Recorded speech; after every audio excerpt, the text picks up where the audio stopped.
Hey guys, and welcome to the fish room. I'm Rachel O'Leary, and today we're going to be looking at 5 fish in my fish room that I just can't stop watching. Now, if you're new here, it's well known on my channel that my absolute favorite fish are these guys. Polypterus and lacari are the saddle bashir, which are a large, gentle giant carnivores that hunt by smell. And they're interesting for a few reasons. Not only are they very docile and fun fish to watch, but they also have some interesting adaptations, like their ganoid scales, which are comprised of a bony layer, a layer of dentin, and an outer layer of ganoin that interlock. And it's sort of what makes them so tough and indestructible. Now, these guys are only appropriate with fish that are larger than their mouths, as they are very good predators. Some considerations for keeping them in the aquarium is that they obviously need a very large tank, 7 feet or longer at adult size, as well as very tight-fitting lids. They also have a modified swim bladder that allows them to breathe atmospheric oxygen, so it's important to give them a humid layer above the surface of the water in order for them to come up and take breaths. Easy to feed, easy to pellet train, super fascinating, but also extremely long-lived. These guys will always be one of my favorites, though they're largely inappropriate for the average aquarist to house because of their long lifespan and their specialized needs of tank size. Regardless, I love them, and they will always be in my top 5 favorite fish to watch around the fish room. In 4th spot is the honeycomb catfish. Now, these guys, when I got them, were called Tatia perugiae, then Centromochlus perugiae, and now Duranglanus perugiae, and they are a small South American catfish. I find them particularly fascinating in that rather than feeding at the bottom of the aquarium like many other species, these guys are a surface-feeding catfish, and that's because they're a riverine species, and they really do well in clear, well-flowing water. I do that in this aquarium with an internal filter that provides flow at the surface in addition to the sponge filtration to maintain the clarity of the water. They only get a little over 2 inches max. Another thing that's really interesting about them is their breeding strategy, as they utilize internal fertilization, which is pretty uncommon for a non-live bearing fish. You see, the male has a modified anal fin that he uses for internal fertilization. They then lay their eggs in caves, and they're just really, really fascinating. I kind of consider them a gateway fish between live bearers and egg scatterers, as they utilize both strategies in their reproduction. Not only that, they are exceptionally adorable, super wiggly, though heavily nocturnal, often only being visible at feeding time or when the lights are out, where you'll find them cavorting throughout the tank, as they do here in sort of Tasmanian devil little circles. They're super, super fun. You can also place frozen food in your hand and they'll come play within your fingers to eat. One thing to take note of with these guys is that those pectoral spines are extremely sharp and jagged, so extreme care must be taken care when netting or transporting them. In fact, I hand catch these fish and prefer not to use nets at all, as it's very easy to damage them. Anyway, these are ones that I just always find myself actively engaged in watching, especially during feeding time, but also when I come down to the fish room after lights out. Super fun, super breedable, super adorable, tiny, and well suited to a small aquarium of 20 gallons or so with some good surface movement. In the 3rd place slot are ones that are actually quite surprising to me that I like as much as I do.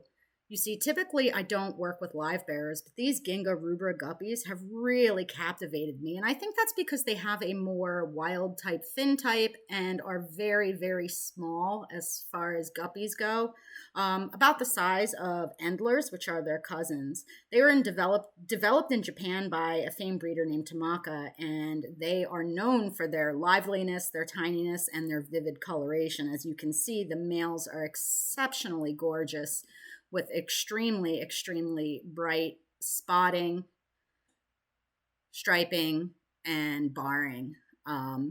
As all live bearers, they are very, very breedable. One of the reasons I don't generally work with live bearers in my fish room is that I find that the vast majority of them require a bit more hardness than I can easily and consistently provide. Though these guys seem to be doing amazingly well. I am breeding them in a 55-gallon. I don't have any predators in the tank because I want as many of these guys to survive as possible. And you can see that that plan is going quite well. They're super easy to feed, and these would be extremely suitable for a small aquarium, assuming you have a plan for all the eventual fry. Though with their uncommon status, it's really not hard to sell or trade their offspring in at your local fish store or with other hobbyists in order to thin the herd as needed. Thus far, I haven't had to do so, as again, I'm maintaining them in a 55-gallon planted aquarium. Again, I never thought I would have a live bearer in my top 5, but these guys are spectacularly beautiful, extremely lively, and I'm considering taking just a few of the males to put in my little fluval speck. Let me know down in the comments section what you think about that. In the second slot are my U.S. native shiners. Now, I have a couple species in this aquarium, which is my 150-gallon Asian hill stream. And you know, they've really become a sleeper favorite of this aquarium, mainly because when in breeding dress, like this Neutroxis lutepinis or yellowfin shiner is, they really transform into something magical. Not only that, they are extremely outgoing, very, very good schoolers, super easy to feed, and super fun to keep. Now, I call this my Asian hill stream aquarium, but obviously it has these U.S. natives in it. They're native to the southeastern United States, and most of them come from small rivers or creeks that have a lot of overhanging cover, but relatively bright light and some decent current. The water is generally cooler, and there's a bunch of different species, but two of my favorites for the aquarium are the rainbow shiners, which are the red ones here, Neutropsis chrysomus, or the yellowfin shiners, Neutropsis lutepinis.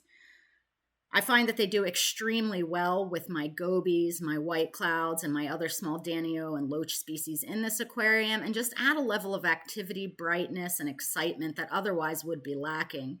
Now, they do get a bit larger at almost 3 inches, but both species are breedable. It's easy to get them to come into this bright breeding dress by doing cooler water changes or feeding frozen foods, as I have in this case. I was feeding them bloodworms. I find them to be especially good to keep with my Stiphodon or other off-wax grazing species, as they don't outcompete them for food and inhabit an entirely different section of the aquarium. If you have a cooler water tank and are interested in working with something unusual, I really encourage you to look into some of these native shiners.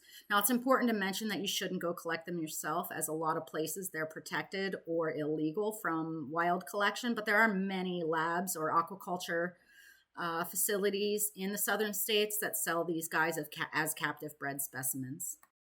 And the number one fish I keep trying to get photographs of and failing miserably is my Stiphodon atropurpureus. These are a little tiny goby from Southeast Asia that inhabit extremely fast moving waters, generally above waterfalls or in around cataracts.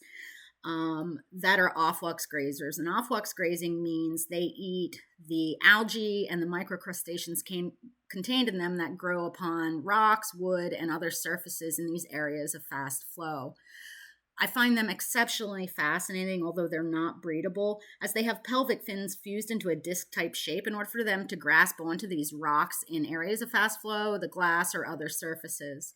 What's most fascinating about them, though, is their behavior and their coloration. You can see that these male blue neon gobies are just extraordinarily beautiful. They're extremely active, always visible in the aquarium, and really just fun to watch. Now, when you have a group of males and females, you'll see the males go through a bunch of color changes as they exert their dominance and territorial displays, as well as show off for the females. I find them to be exceptionally fascinating, but you need an aquarium that is extremely well mature in order to meet their grazing needs, though they can be supplemented with Repashy Soylent Green, as well as frozen Daphnia cyclops or baby brine. All in all, I find them to be a really worthwhile species to keep for the advanced hobbyist, and absolutely fascinating. As always, I want to hear from you guys. Let me know down in the comments what your favorite fish in your fish room are. As always, thanks for the continued support. I hope you're staying safe and healthy.